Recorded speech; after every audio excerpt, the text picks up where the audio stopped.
ऊपर जमीन पर नई दिल्ली दुनिया की सबसे अप्रिय राजधानियों में से एक है।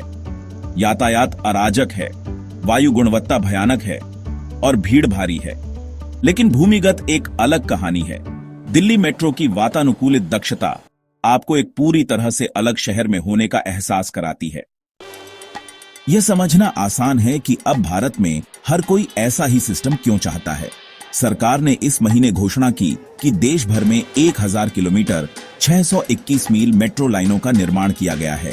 यह वास्तव में उल्लेखनीय है, क्योंकि भारतीय शहरों ने लंबे समय से विश्व स्तरीय सार्वजनिक बुनियादी ढांचे का निर्माण करने के लिए संघर्ष किया है।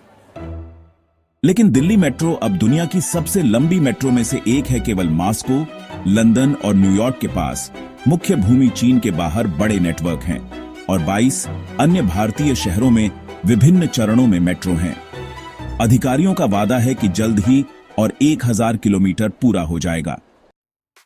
यह बहुत दुख की बात है कि कई अन्य मेट्रो सिस्टम अपेक्षित लोकप्रियता से बहुत कम है। यहां तक कि लाखों निवासियों वाले बड़े शहरों में जैसे लखनऊ और जयपुर वे राजनीतिक प्रतिष्ठा परियोजनाओं की तरह दिखते हैं। और भारत के महानगरों में मेट्रो खराब प्रदर्शन कर रही हैं। मुंबई की सवारियां इसके योजनाकारों द्वारा वादा किए गए 30% के बारे में हैं और बेंगलुरु की केवल 6%। समस्या क्या है? हर किसी के पास अलग अलग उत्तर हैं।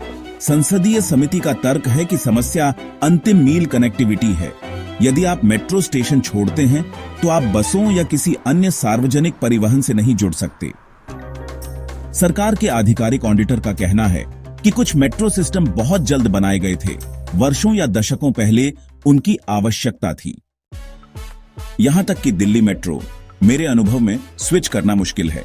मेरे अध्ययन की खिड़की से मैं अपने स्थानीय स्टेशन पर 150 मीटर से भी कम दूरी पर ट्रेनें देख सकता हूं और वहां से मेरे कार्यस्थल तक सीधी लाइन है। लेकिन स्टेशन खुद इतने खराब डिजाइन किए गए हैं। विशाल कंक्रीट के राक्षस जो सड़कों के ऊपर बैठे हैं, अजीब जगहों पर प्रवेश द्वार के साथ, कि मेरे दरवाजे से प्लेटफॉर्म तक चलने में 20 मिनट लगते हैं। दिल्ली मेट्रो सफल हुई है क्योंकि यह वास्तव में मेट्रो नहीं है। इसके स्टेशन दूर दूर हैं। अन्य सिस्टमों के विपरीत, जहां लोग शहर भर में त्वरित यात्राएं करने के लिए अंदर और बाहर कूद सकते हैं। यह काम करता है क्योंकि यह उपनगरीय रेल कनेक्शन के रूप में कार्य करता है, जो शहर के पास कभी नहीं था। कोलकाता और मुंबई जैसे कुछ महानगरों में काम करने वाली लाइट या उपनगरीय रेल है। अधिकांश प्री इंडिपेंडेंस में बनाए गए थे और दशकों से अपडेट नहीं किए गए हैं। लेकिन मेट्रो स्थानीय राजनेताओं को बेचना आसान है। वे सभी शहर के केंद्र में एक नया स्टेशन उद्घाटन करना चाहते हैं।